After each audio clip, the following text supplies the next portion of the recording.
Hello Year 12 and welcome to these set of videos to help you with your practical programming test. These videos are going to give you the skills and the knowledge to be able to tackle your programming test and give you the best marks possible. So let's see what we've got in store for you over these next few videos. Well, we're going to be working it on a scenario called work where. And in work where, we will look at a problem which the company has. However, what is your responsibility? What should you be doing with these videos? Well, the first thing is obviously to follow along and to actually do the same exercise I am showing you. So I want you to complete this work where solution as well. As you work your way through the videos and as you build up this solution, I want you to make sure that you understand what is happening with the source code. Does it make sense to you? If it doesn't, then make a point of having a chat with your teacher. Also, in your actual test, you're going to have to replicate this code in some way, shape or form. So are you actually able to do that? Can you create the code? What's it going to mean is that a few days before you take your practical test, you'll need to look at this source code again and use this as the revision for your test. So what has Workware asked you to do? Well, you're going to be using Visual Basic. And the first thing it's going to be is that you're going to need a program or some code to read in some shirt sizes in whole numbers. And when you want to come out of that, when you want to come out of the input box, you're going to put in a negative number.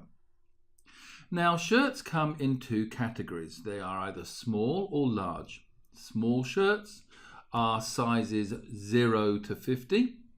And large shirts are 51 to 100.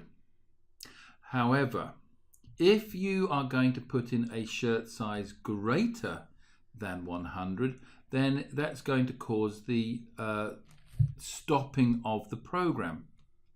Also, you're going to need to put in some other validation, which means that any letters or symbols that are put in, you're going to get a message box saying that you need to put in the right number. Any shirt that is large is going to be stored in an array. An average button is going to display the average sizes for those in the large category and in the small category. And a display button is going to do two things. One, show the average results, as well as show the values which are in this array in a list box.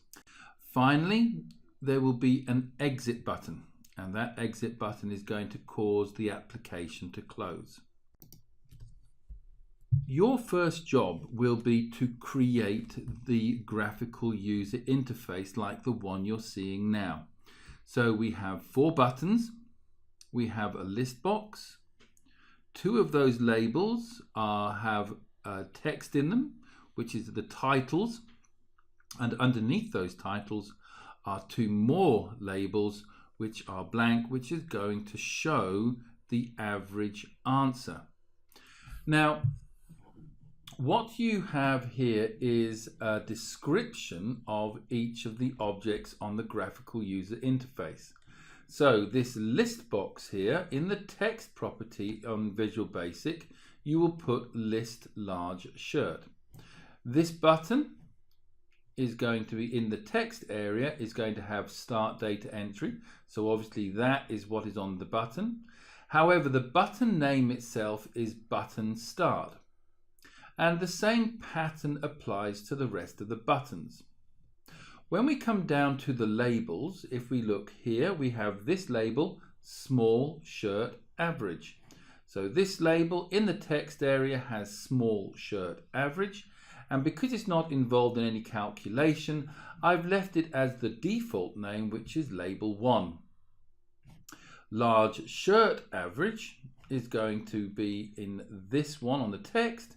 It's labeled 2. Now, the ones underneath are a little different. First of all, there is no text. It's blank in the text property. This one here is called label small shirt average. And because I want to adjust its size, the auto size is set to false. And because I want to see it, I've made the border style 3D. And the same applies to this label here, label large shirt average. It too is false, and it has a border style of 3D. Let me show you what that looks like in Visual Basic. So what we have here, by clicking on this, you will see that we have the text as start data entry.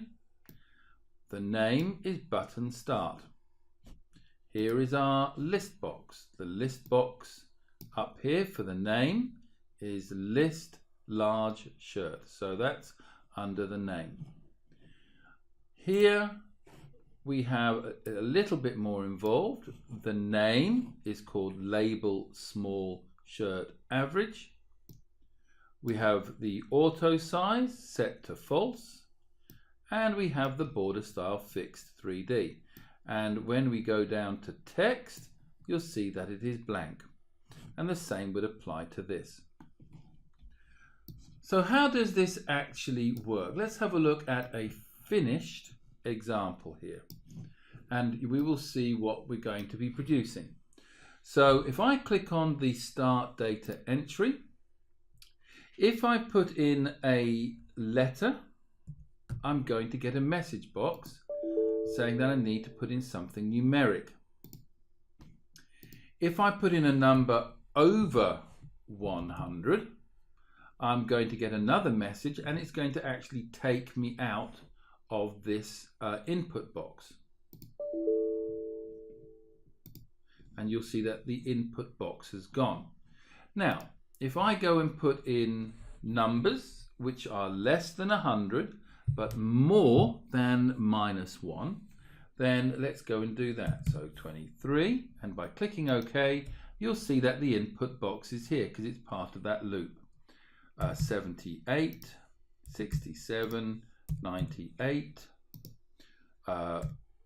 41, 35, 50, a couple more, 88 and 66. Okay, -1, and the input box will disappear. Now I'm going to click on the display average size, and that's going to bring these into play. And you'll see that the average is there.